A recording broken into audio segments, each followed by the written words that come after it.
جنات عدن مفتحة لهم الأبواب متكئين فيها يدعون فيها بفاكهة كثيرة وشراب.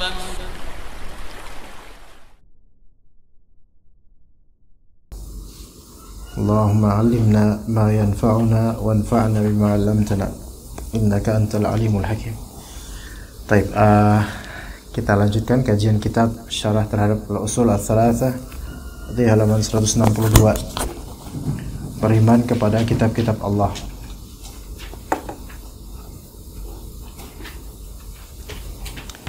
Ya, beriman kepada kitab-kitab Allah. Seperti biasa ya, antum bisa baca? Siapa? Mantap. Ya. Mau enggak? Sok atau. Bismillah, ya. Beriman kepada kitab-kitab Allah. Wa kutubi, beriman kepada kitab-kitabnya. Kutubun jamak dari kitabun yang mempunyai arti yang tertulis. Maksudnya ialah kitab-kitab yang diturunkan Allah kepada para utusannya sebagai rahmat dan hidayah agar manusia hidup bahagia di dunia dan di akhirat. Beriman kepada kitab-kitab Allah mengandung 4 unsur. A. Beriman bahwa kitab tersebut secara hak benar datang dari Allah. B. Beriman terhadap nama-nama kitab yang telah kita ketahui seperti Al-Quran yang diturunkan kepada Nabi Muhammad SAW, Taurat yang diturunkan kepada Nabi Musa alaihissalam, Injil yang diturunkan kepada Nabi Isa alaihissalam, dan Zabur yang diberikan kepada Nabi Daud alaihissalam. Adapun yang tidak kita ketahui namanya, kita mengimaninya secara global. Baik. Jadi beriman kepada kitab-kitab Allah berarti tidak hanya satu kitab Allah Ta'ala. Dan kitab-kitab ini Allah Ta'ala turunkan kepada para rasulnya. Semuanya sebagai rahmat dan hidayat. Rahmat itu karena kasih sayang Allah, hidayah petunjuk Allah, agar manusia hidup bahagia di dunia dan di akhirat. Ya berarti kebahagiaan manusia itu jika dia mengimani kitab-kitab Allah. Dunia juga, akhirat juga. Mungkin gak seseorang bahagia hidup di dunia? Iya, mungkin. Jika dia beriman dan beramal saleh, maka pasti berbahagia. Ya. Jadi orang-orang yang beramal saleh, wa huwa mu'min, dan dia beriman baik laki atau perempuan. Kata Allah Subhanahu wa taala, "Falanuhyiyannahu hayatan thayyibah." Maka pasti akan kita berikan kepada dia kehidupan yang baik, menghidupkannya dengan kehidupan yang baik. Itu janji Allah. Itu di dunia.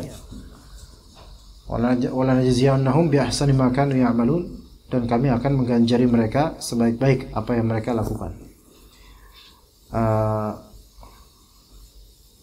Ini menunjukkan bahwasanya orang beriman itu bahagia di dunia. Adapun kesedihan atau hal-hal yang kata orang itu enggak membahagiakan seperti kemiskinan, kefakiran, kekurangan, maka jika orang ini beriman, dia tetap bahagia dengan kefakirannya. Dia tetap beriman. Dia tetap beramal saleh, dan itu kebahagiaan. Maka di sini kebahagiaan manusia yang hakiki di dunia ini adalah ketika dia beriman dan beramal saleh. Lebih-lebih di akhirat. Lebih-lebih di akhirat. Taib, kalau kita melihat kebahagiaan semu di dunia, maka kita akan dapatkan itu adalah kebahagiaan yang seolah kita dambakan jika belum terjadi, atau kita kenang jika sudah terjadi.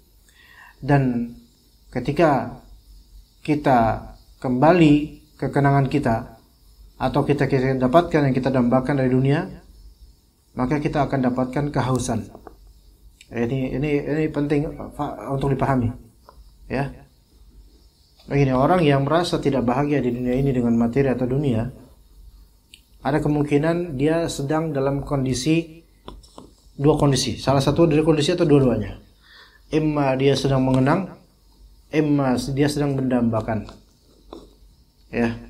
Mengenang apa? Mengenang masa-masa jayanya dunia dia. Itu yang pertama, kemungkinan itu. Atau yang kedua, dia sedang mendambakan akan mendapatkan apa yang dia inginkan dari dunia. Nah, orang yang mengenang masa-masa jaya keduniaannya, jika benar dia akan dikembalikan ke masa-masa jaya itu, belum tentu dia puas. Bahkan boleh jadi dia akan meminta balik ke masa-masa modern sekarang. Ana kasih contoh. Kalau misal antum merasa kesulitan ekonomi di 2024 ini, misal, dan antum merasa dunia antum baik ya ketika masih ke sekolah dulu misalnya, nggak mikirin beban ini, nggak mikirin itu dan seterusnya. Maka kemudian antum bilang, if I can turn back the time, ya, artinya artiin sendiri, ya. Tapi kalau dia pikir-pikir, kalau saya balik ke masa-masa sekolah dulu, mendingan sekarang dah walaupun miskin. Begitu. Coba aja antum pikir, masa-masa yang terbaik antum kapan? Maksudnya dunia, keduniaan, bukan keagamaan, keduniaan. Masa-masa nggak perlu mikirin beban, gaji dan seterusnya. Ya. Masa sekolah dulu. Kata mereka high school never ends. Artinya artiin sendiri. Ya. Pas masa SMA, ya. Ada kisah kasih di sekolah. Wah, kayaknya enak banget ya. Kemudian pas reunian sama teman-teman SMA, aduh. Wah, masa-masa itu indah ya. Oke, indah. Mau nggak antum semua balik ke masa itu? Mau, misal gitu. Ini kurang mikir nih orang. Seandainya balik beneran ke masa itu masa handphone itu masih jadul. Mungkin internet belum, apalagi kok yang bicara adalah Pak Idrus misalnya. Masa SMA beliau. Wah, Masya Allah. Jangankan HP, listrik aja mungkin masih wallahu alam. Ada, alhamdulillah, berarti udah dapat hidayah berarti. Tapi sekenang-kenangnya akan dunia masa lalu itu, mendingan sekarang walaupun susah daripada ketika itu. Indah, tapi indahnya kalaupun dikembalikan ke situ, janganlah. Atau dikembalikan beneran ke situ, ke masa-masa itu, nyesel. Karena apa-apa kenikmatan di sekarang ini nggak ada di masa itu. Bahkan sesusah-susahnya sekarang ternyata masih banyak enaknya dibandingkan masa-masa itu gitu loh. Itulah yang namanya kenikmatan duniawi yang semu. Itu yang dikenang karena udah terjadi. Atau pas lagi susah bukan mengenang tapi mendambakan apa yang belum terjadi atau belum tergapai kan. Itu hayal, seandainya nanti punya ini, punya itu dan seterusnya. Ya. Seandainya Allah jadikan tiba-tiba nih tahun 2030 antum sudah punya mobil Fortuner. Amin. Ya terserah. Oke, kalau antum amin, oke boleh. Enggak apa-apa kalau antum mau itu silakan. Tapi seandainya antum lagi khayal, aduh susah ya. Kalau nanti tahun 2030 pengen gitu punya mobil Fortuner. Ya. Oke, tiba-tiba antum misalnya di tahun 2030 naik lorong waktu misalnya. Ada dulu ada tayangan sinetron lorong waktu dulu. Nah, ke masa depan ya. Antum udah naik mobil Fortuner. Pada saat antum naik mobil Fortuner, ada aja kesulitan duniawi yang antum rasakan dan antum berandai-andai berada di 2024 dulu. Gitu loh.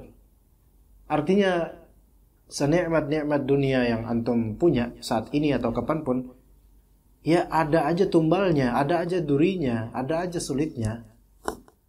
Imma antum mengenang yang sudah berlalu dari kenikmatan duniawi, imma antum menambah sesuatu yang belum dapat. Dan semua itu batil. Gak ada faedahnya. Yang ada faedahnya adalah bersyukur dengan apa yang ada sekarang. Nah, korelasinya di sini adalah, ya teman-teman, kebahagiaan itu bukan di kenangan ternyata. Iya. Dan kebahagiaan itu bukan di khayalan.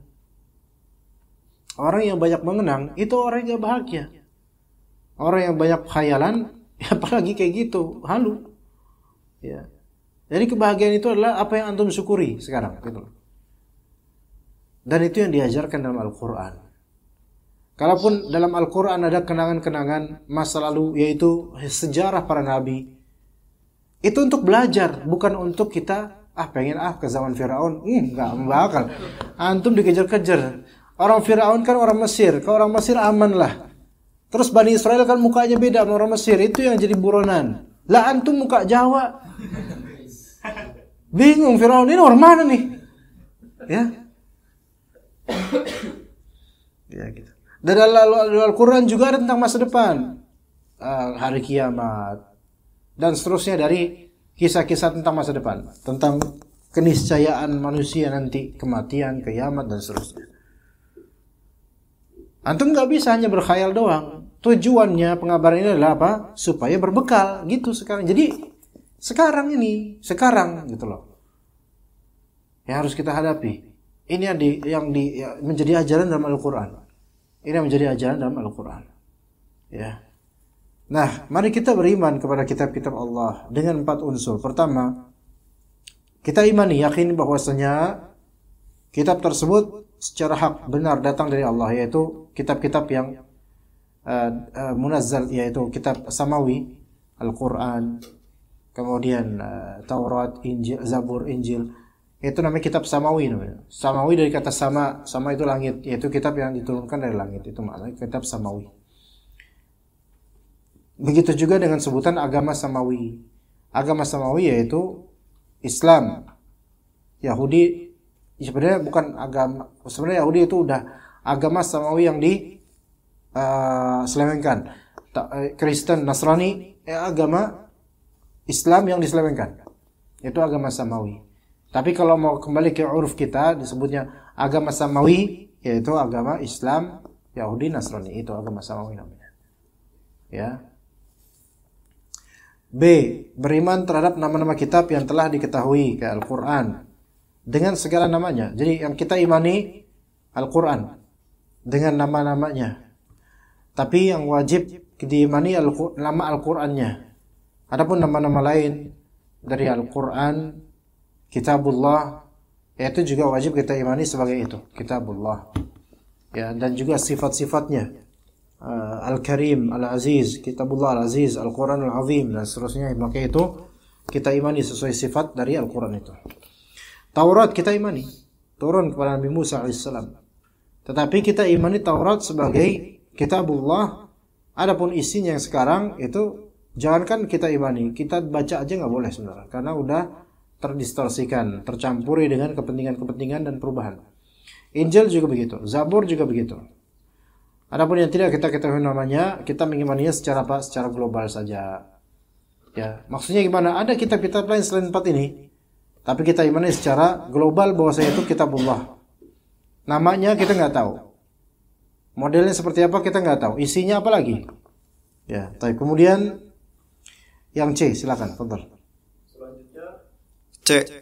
Membenarkan segala yang dikabarkannya seperti kabar berita yang disebutkan Al-Quran dan cerita yang terdapat dalam kitab-kitab terdahulu yang belum diubah dan diselewengkan.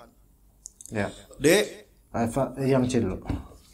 Tasdiq, yaitu membenarkan dan mempercayai segala yang dikabarkan. Jadi Al-Quran itu kan, Al-Quran itu kisaran isi 3. Pertama, ya, akidah. Gitu.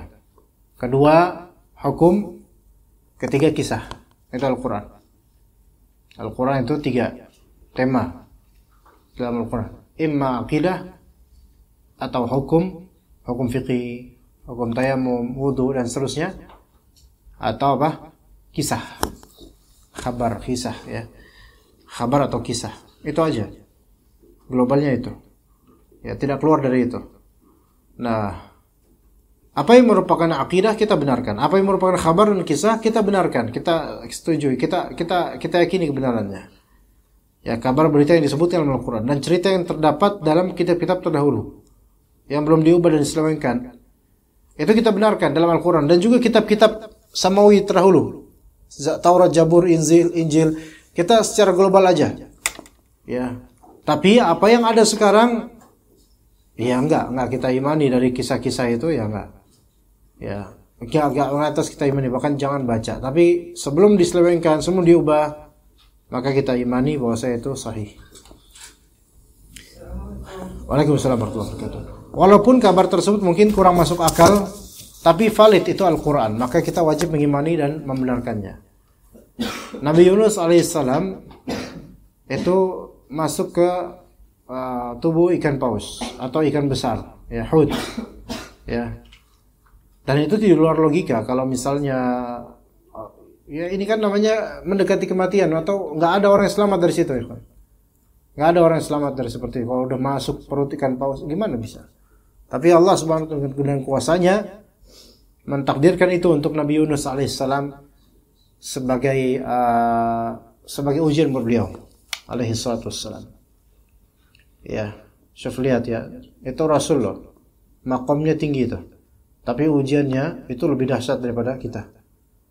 Ya, antum aja kalau misalnya ya, lihat lautan dengan bergejolak kayak gitu, aduh, apa yang diharapkan coba? Coba antum lihat di kapal terus laut, airnya udah nggak kelihatan di bawahnya, berapa ratus meter itu di bawahnya itu, subhanallah. Saking nggak kelihatannya itu, sampai air warnanya itu udah ngeri sebenarnya ya. Kita bagi orang yang jarang ke laut itu ngeri kalau di tengah laut itu. Belum ya ini ya. Tanya Pak Maman tuh, masih sering ke laut apa enggak beliau? Sering kali kan dengan ombak mabok kemudian itu. Ya. Nabi Yunus alaihissalam. Ya. Dan itu malam hari loh. Subhanallah. Siang hari aja terik matahari ya.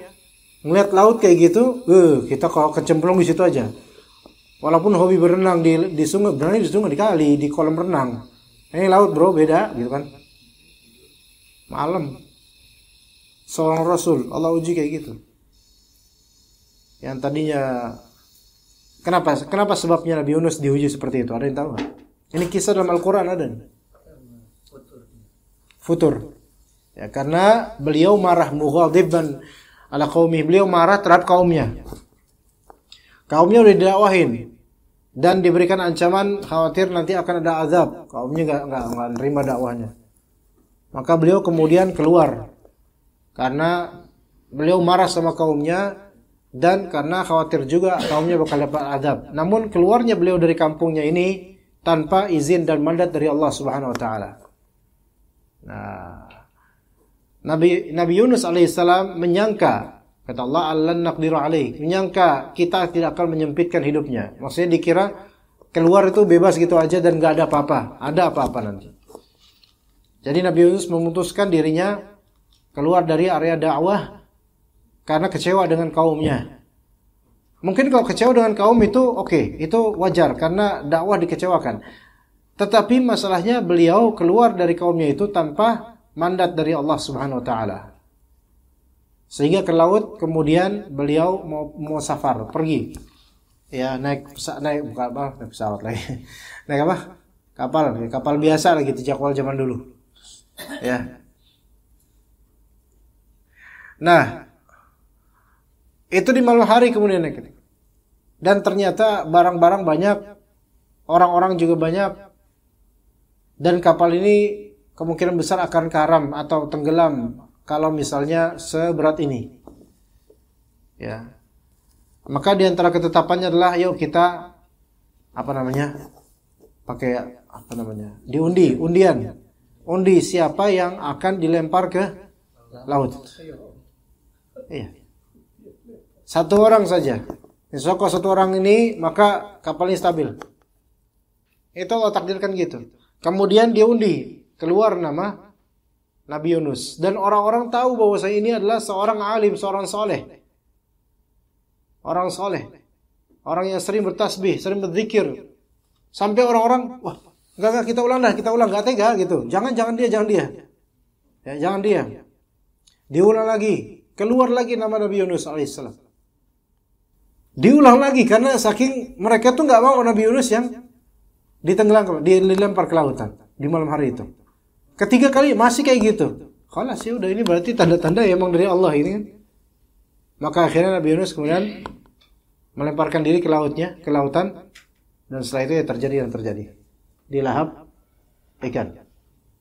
Seandainya tidak ada ikan paus dengan izin Allah, kira-kira mati nggak? Matilah. Lihat takdir Allah nih, lihat suratan takdir Allah ya, coba ikhwan, ajaib ya. Kadang-kadang kita menyangka ini adalah suatu madarat, tapi ternyata ini adalah perlindungan dari Allah. Paham nggak maksud Anda? Dimakan ikan paus kan zahirnya itu madarat, tapi ternyata itu caranya Allah melindungi beliau dari kematian. Kira-kira orang-orang yang di atas koci atau di atas sampan atau di atas kapal itu, kira-kira mereka yakin nggak? Udahlah matilah, udah gitu, udah nggak berbekas, merasa gitu nggak? Ya logikanya matilah, khalas. Tapi ada Allah Taala punya cara yang nggak masuk logika manusia. Gitu coba. Ini dalam Al-Quran ada ceritanya. Kita benarkan nggak? Benarkan. Emang nggak masuk logika. Karena apa? Karena itu nggak di luar kebiasaan tradisi kita secara akal gitu loh. Tapi ini yang terjadi. Ya subhanallah. Makanya kita percaya ini. Dan kita kisahkan ke antum, kisahkan ke anak-anak antum, ke istri antum, ke keluarga antum, ke orang terdekat antum, bahwasanya kadangkala seorang yang soleh itu Allah uji dengan suatu mara bahaya secara zahir, tapi justru ujian itu justru melindungi dia. Gitu. Ya. Gitu. Ya. Yang D, mengamalkan, fadhal. Selanjutnya, mengamalkan dan melaksanakan segala hukum yang belum dinas atau dihapus, dinas atau dihapus dengan senang hati dan ridho. Baik sudah kita ketahui hikmahnya atau belum. Ajaran seluruh kitab-kitab terdahulu ajarannya dinas oleh Al-Quran. Firman Allah Subhanahu wa Ta'ala. Bismillahirrahmanirrahim. Wa anzalna ilaikal kitaba bil haqqi musaddiqan lima baina yadayhi minal kitabi wa muhaiminan alaiha wa muhaiminan alaihi. Dan kami telah turunkan kepadamu Al-Quran dengan membawa kebenaran, membenarkan apa yang sebelumnya, yaitu kitab-kitab yang diturunkan sebelumnya, dan batu ujian terhadap kitab-kitab yang lainnya. Al-Maidah ayat 48. Arti batu ujian adalah sebagai penentu hukum atas kitab-kitab sebelumnya. Oleh karena itu tidak diperbolehkan mengamalkan hukum dan ajaran yang terdapat dalam kitab terdahulu kecuali yang disahkan dan dibenarkan oleh Al-Quran. Di sini ada lafal muhaiminan alaih. Anda mau lihat tafsiran yang lebih sahih tentang muhaiminan alaih. Wa muhaiminan alaih. Al-Maidah ayat 48. Wa muhaiminan alaih. Di sini tafsirkan batu ujian ya. Antum tahu batu ujian apa maksudnya batu ujian? Yang menghalang. Taib, di antara kandungan atau unsur beriman kepada kitab-kitab Allah, kita amalkan, kita laksanakan segala hukum yang memang belum dihapus, yang ada di dalam kitab-kitab itu. Kalau misalnya sudah dihapus oleh syariat Islam, maka khalas, kita harus ikut dengan syariat Islam. Kata Allah Azza wa Jalla, wa anzalna ilaikal kitaba bil haqq. Kami telah turunkan kepadamu Al-Quran dengan membawa kebenaran. Musaddiqan lima baina yadayhi minal kitab. Membenarkan apa yang sebelumnya, yaitu kitab-kitab yang diturunkan sebelumnya. Membenarkan Taurat, Injil, Zabur. Dan sebagai muhaiminan alaih.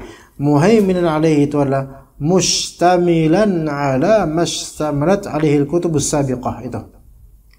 Wa ziyadatan. Ya. Jadi muhaimin di sini adalah mustamil, yaitu muhaimin di sini bukan batu ujian sih, artinya lebih tepatnya mencakup. Jadi Al-Quran itu mencakup apa-apa yang ada di kitab-kitab sebelumnya. Jadi apa yang di dalam Taurat itu ada maknanya dalam Al-Quran. Yang ada di Injil juga ada faedahnya di Al-Quran. Sehingga kita mencukupkan dengan Al-Quran itu sudah cukup. Nggak perlu kita menuju ke kitab-kitab tersebut, apalagi kalau kitab-kitab lawas itu sudah diselewengkan. Maka arti muhaimin di sini adalah sebagai penentu hukum atas kitab-kitab sebelumnya. Karena apa? Dalam Al-Quran udah mencukupi. Semua yang ada di Taurat Injil itu maknanya sudah ada di Al-Quran. Bahkan wa ziyadatan alaihi. Dan bahkan ada tambahan dalam Al-Quran yang tidak ada dalam Injil dan Taurat, Zabur. Ya. Oleh karena itu kita tidak diperbolehkan mengamalkan hukum dan ajaran yang terdapat dalam kitab terdahulu kecuali yang disahkan dan dibenarkan oleh Al-Quran. Fadhal, lanjut. Selanjutnya, iman kepada kitab Allah membuahkan hasil yang baik. Di antaranya, 1. Mengetahui bahwa Allah memperhatikan kepentingan hambanya dengan menurunkan kitab kepada setiap umat sebagai petunjuk bagi mereka.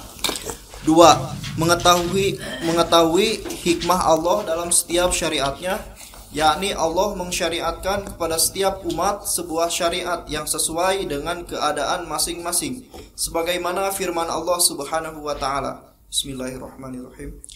Likullin ja'alna minkum syir'atan wa minhaja. Untuk tiap-tiap umat di antara kamu kami berikan aturan dan jalan yang terang. Al-Maidah ayat 48. Baik. Sampai sini ada pertanyaan ya, kawan. Pak Imam, Pak siapa namanya? Imam. Biasanya itu ada pertanyaan. Udah lama kita nggak ketemu. Coba nanya sesuatu deh. Apapun itu pertanyaannya. Alhamdulillah bekhair. Pertanyaan luar biasa itu. Iya, Pak. Yang tadi surat Al-Maidah ayat 48. Ini juga Al-Maidah ayat 48. Enggak apa-apa, Pak. Enggak apa-apa, Pak. Lah emang ayatnya sama kok. Iya. Syir'atu wa imah itu salah satu potongan di dalam ayat 48. Itu panjang, Wah. Hanya panjang. Enggak apa-apa, jangan diubah-ubah, Bah. Itu udah kayak gitu Al-Qur'annya. Beda ayat. Masih ayat yang sama. Ayat awal ayat wa anzalna ilaikal kitabil haqqi musaddiqan lima baina yadayhi minal kitabi wa mu'minun alaihi fahkum bainahum bima anzalallah. Ya gitu. Terus likullin ja'alakum syir'atan min haja gitu ya. Fadhal. Assalamualaikum. Tadi Pak Ustadz telah sebutkan bahwa agama samawi ada Yahudi, Nasrani, dan Islam. Yang saya mau tanyakan adalah ketika di zaman agama Yahudi itu, apakah namanya agama Yahudi juga atau memang nama agamanya apa gitu? Islam. Oh, nama agamanya Islam. Iya. Penganutnya orang-orang Yahudi juga. Di sini kayak Yahudi, Nasrani itu semua agamanya sama, Islam, Muslim, gitu ya. Tapi dengan bahasa mereka gitu loh. Islam kan bahasa Arab, tapi bahasanya bahasa mungkin Ibrani atau apa sebutannya bagaimana Allah alam, ya. Tapi sama, intinya tuh Islam, agama tauhid gitu loh, agama Hanifiyah. Karena apa? Karena Nabi Ibrahim alaihissalam berkata, ketika membangun Ka'bah bersama Nabi Ismail, itu beliau bilang, Rabbana waj'alna muslimaini laka wa min dzurriyyatina ummatan muslimatan laka wa arina manasikana wa tub alaina. Rabbana waj'alna muslimaini laka. Ya Rabb kami, jadilah kami berdua, yaitu saya, Nabi Ibrahim dan Ismail, muslimaini laka, yaitu dua orang muslim, dua orang yang berislam kepadamu. Ini Islam umum namanya. Islam ma'ana istislam, menyerahkan diri padamu. Jadi Nabi Ibrahim agamanya apa? Islam. Nabi Ismail Islam. Para pengikut mereka Islam. Taib Rabbana waj'alna muslimin laka wa min dzurriyyatina ummatan muslimatan lak. Dan keturunan kami ya Rabb, jadikan sebagai umat muslimatan lak, muslimah buat umat muslim. Nah, kan Nabi Ibrahim punya anak Nabi Ishak. Itu muslim, Nabi Ishak punya anak Nabi Yakub, muslim Nabi Yakub punya anak 12, di antaranya Nabi Yusuf, muslim semua. Bahkan saudara-saudara Nabi Yusuf yang jahat pada itu muslim semua. Ya, sampai ada ulama yang mengatakan dari 12 anak itu rata-rata pada jadi nabi, tapi yang sahih tidak. Yang jadi Nabi Yusuf doang. Dari 12 anak Nabi Yakub yang jadi Nabi yang lebih sahih adalah Yusuf saja. Karena nggak mungkin seorang Nabi itu pernah punya histori yang seperti itu. Apa histori nyemplungin adiknya ke sumur itu nggak ada Nabi kayak gitu. Ya itu keji, itu kejahatan keji. Para Nabi itu dari kecilnya mereka nggak pernah berbuat kekejian. Nabi Muhammad dari kecilnya nggak pernah minum khamar, nggak pernah. Oke. Nah, dan Nabi Yusuf setelah semua saudaranya itu Muslim semua. Nanti dari Nabi Yusuf dan saudaranya nanti ada di antara mereka yang kemudian ada keturunan dari mereka Nabi Musa gitu. Nah, di antara saudara Nabi Yusuf dari nomor 1 atau sampai 10 itu ada namanya Yehuda.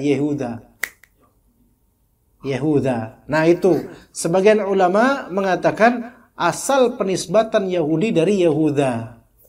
Salah satu anaknya Nabi Yakub, saudaranya Nabi Yusuf alaihissalam.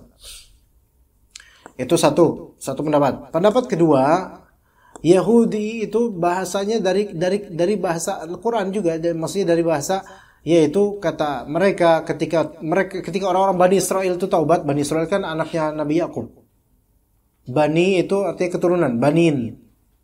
Ya, Bani Israel gitu loh. Kayak Salamah, Bani Salamah. Bawazir, Bani Wazir. Bajubair, Bani Jubair. Bafadl, Bani Fadl. Iya. Bahusain, Bani Husain. Bawaslu, Badan Pengawas Pemilu. Nah, di sini Bani Israel tuh anak cucu Nabi Yakub alaihissalam. Nabi Israel itu Nabi Yakub. Bahwa banyakkan orang-orang. Nanti di situ Bani Israel tuh. Makanya waja'alna minhum 12 naqiba. Atau dalam ketika Nabi Musa alaihissalam itu ketika idrib bi'asakal hajar. Ketika pukullah dengan tongkatmu batu. Fanfajarat minhu 12 'aina. Yaitu ada 12 air mata yang ngucur. Qad 'alima kullu unasin mashrabahum. Setiap dari mereka itu tahu tempat minumnya mereka. Jadi Bani Israel itu adalah dari kabilah-kabilah yang memang itu dari 12 anaknya Nabi Yakub. Itu menurut sebagian ulama. Jadi ketika mereka lagi kekeringan, kehausan, minta air, maka Allah ilhamkan kepada Nabi Musa AS, pukullah batu itu dengan tongkatmu. Batu agak besar. Dipukul batu agak besar, ngucur kemudian air dari situ. 12 air, 12 pancuran, 12 mata air. Qad 'alima kullu unasin mashrabahum. Setiap dari suku atau anak keturunan dari 12 anak ini, itu mereka tahu mereka mana. Faham enggak maksudnya ikhwan? Jadi kan 12 anaknya Nabi Yakub nih. 1 sampai 10 dari istri pertama, 11 sama 12 dari istri kedua. Yang hasad yang mana? 1 sampai 10. Hasadnya ke siapa? Nabi Yusuf. Nabi Yusuf anak ke-11. Yang ke-12 namanya Binyamin. Nah, ini. Nah, 12 ini kan dia beranak pinak nanti. Gitu kan? Nah, kemudian nanti ada di zaman Nabi Musa, anak-anak cucunya mereka ini ada bersama Nabi Musa gitu loh. Makanya disebut Bani Israel, yaitu offspring atau keturunannya Nabi Yakub gitu. Nah, mereka semua asalnya Muslim. Asalnya Muslim. Nah, pendapat kedua dari ulama bahwasanya Yahudi berasal dari kata Allah Ta'ala, inna hudna ilaik. Yaitu perkataan mereka ketika mereka udah mau taubat, Bani Israel mau taubat karena banyak dosa, banyak lihat mukjizat, banyak disiksa, banyak dizalimin, maka mereka kemudian berkata inna hudna ilaik. Sesungguhnya kami hudna, yaitu kami kembali kepada Engkau ya Allah. Maka Yahudi, istilah ini pendapat kedua dikembalikan kepada Yahuda. Hada Yahudu maknanya raja'a yarju, taba yatubu, taubat. Maka Yahudi makna kedua adalah orang yang bertaubat gitu. Jadi pendapat pertama Yahudi nisbat kepada salah satu anak Nabi Yakub. Itu pendapat pertama. Pendapat kedua artinya bertaubat gitu. Aslinya makna itu. Ya, gitu. Tetapi dalam sejarah perkembangannya Yahudi ini dikenal buruk gitu loh. Catatan sejarahnya buruk terus gitu. Dan ketika itu disebut Yahudi. Makanya orang-orang Yahudi itu nggak mau mereka disebut Jews, Yahudi, nggak mau. mereka suka disebut Bani Israel. Paham di sini? Mereka nggak suka disebut Jewish atau Yahudi, Yahudi, nggak suka mereka. Tapi mereka suka disebut Bani Israel, suka mereka. Makanya negara mereka namanya Israel, bukan Jews. Iya, gitu. Nah, yang kafir itu sudah disebut Yahudi. Yang kafir udah jadi istilah Jew, yaitu Yahudi. Adapun yang masih Muslim atau globalnya disebut Bani Israel. Seperti itu. Nah, jadi aslinya ketika itu adalah mereka memeluk agama yang sudah menyimpang, membangkang, maka mereka disebut Yahud. Ya. Bukan lagi disebut Bani Israel yang Muslim, bukan. Tapi asal agama mereka, asal agama Nabi Musa AS Islam. Begitu juga Nabi Isa. Nabi Isa itu Bani Israel juga. Ya. Dan semua Nabi semenjak Nabi Ishak, Nabi Yakub itu bawahnya Bani Israel semua. Ya, Bani Israel. Nabi Yusuf Bani Israel juga. Bahkan akarnya Bani Israel. Nah, terus sampai Nabi Isa Bani Israel juga. Nah, kenapa orang-orang Yahudi memburon Nabi Isa? Kan Nabi Isa dikejar kemana-mana. Padahal itu sama-sama Bani Israel. Sama-sama Bani Israel. Ya, mereka orang Yahudi nggak percaya dengan kelahiran Nabi Isa alaihissalam tanpa bapak. Makanya orang Yahudi itu menuduh Maryam itu adalah adalah pelacur. Dan Nabi Isa, naudzubillah dari kalangan mereka, adalah anak pelacur. Ya gitu. Seperti itu. Jadi kekufuran mereka sampai seperti itu. Ketika mereka udah akidah yang benar, maka mereka gitu disebut Yahudi. Ya. Begitu, wallahu a'lam. Bahkan agama Nabi Adam ditanya apa? Islam. Versi syariat ketika itu, Nabi Nuh, Islam, semua agama monoteisme, asli tauhid itu agama Islam semuanya. Seperti itu. Ya. Silakan, Wah. Nabi Daud kan dia melarang memegang ajaran apa kitab. Ya, Zabur ya. Ada Pak cerita Nabi Daud di surat Al-Baqarah ketika beliau menumpas pasukan Jalut. Ya, itu. Iya, kata Nabi SAW, Mizmar Ali Daud, yaitu merdu suaranya. Dan juga beliau tukang besi dan tangguh dalam berperang. Serta setelah pasukannya Talut, yaitu pemimpinnya Nabi Daud itu mengalahkan pasukan Jalut, maka Nabi Daud diangkat sebagai raja. Ya. Dan Nabi Daud punya anak namanya Nabi Sulaiman. Setelah Nabi Daud wafat, Nabi Sulaiman menggantikan posisi kerajaan, dan di situ Nabi Sulaiman menjadi raja yang paling Masya Allah disegani bukan hanya manusia, jin pun ya. Ketika itu nggak ketahuan di dunia ada siapa aja, hanya ketahuan ketika itu Ratu Bilqis di suatu daerah, juga lupa di mana. Ya, tapi yang pastinya bukan di Mojokerto atau Wonosobo, bukan. Karena dikatakan bahwasanya Nabi Sulaiman itu pernah atau dulu dia ada di daerah Yogyakarta. Makanya ada Sulaiman itu dari kata Sulaiman, itu yang agak gimana nggak tahu.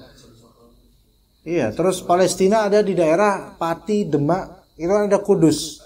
Dari kata Quds, ya, itu Palestina, Al-Quds, Masjid Qudsi, ya, Masjid Quds. Ya. Tapi itu cuma omongan doang itu. Ya, nggak ada bukti ya. Ada buktinya, mereka ingin buktinya, cuman bahkan sampai jadi buku itu seperti itu. Ada buku serius itu orang-orang itu, tapi ya udahlah, capek ngikutin mereka. Dan itu Nabi Daud, ya, seorang yang tangguh. Di akhir surat Al-Baqarah itu disebutkan ceritanya tentang pasukan Talut dan Jalut dan Nabi Daud. Nah, tapi Nabi Sulaiman itu lebih banyak lagi dikisahkan, terutama di surat An-Naml. Di surat An-Naml. Semut gitu. Begitu apa? Ya, silakan, ada lagi ya? Pak Idrus enggak balik, Pak Idrus? Oh ya. Enggak, siapa lagi? Ayo. Waktu zaman Nabi Sulaiman itu kan Nabi Sulaiman mujizatnya salah satunya bisa bicara dengan binatang. Nah, itu binatang itu ada kisahnya nggak Ustaz? Ngomongnya itu dengan bahasa apa? Itu Nabi Sulaiman gitu. Anu enggak tahu, mungkin bahasa Suryani. Naqali rahmatan inna fihi rahmatan fah.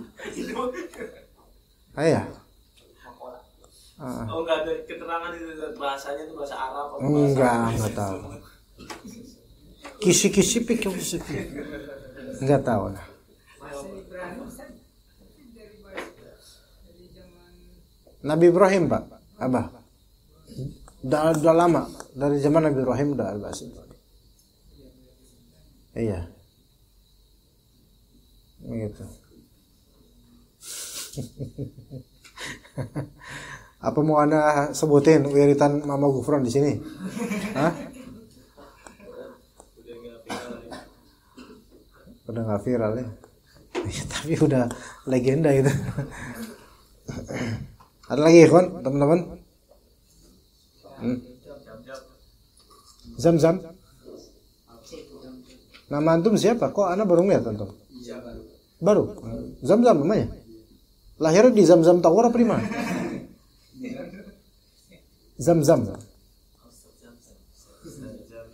Dari Ciamis juga Zam-zam. Oh, Tasik. Ya, dekat-dekat itulah. Mana ya Zam-zam? Oh, gitu. Ya, terserah antum lah Pak mau Ustaz. Tapi kalau memang sudah tidak ada, kita cukup sampai sini insyaallah. Barakallahu fikum. Kita lanjut nanti pada pertemuan mendatang, iman kepada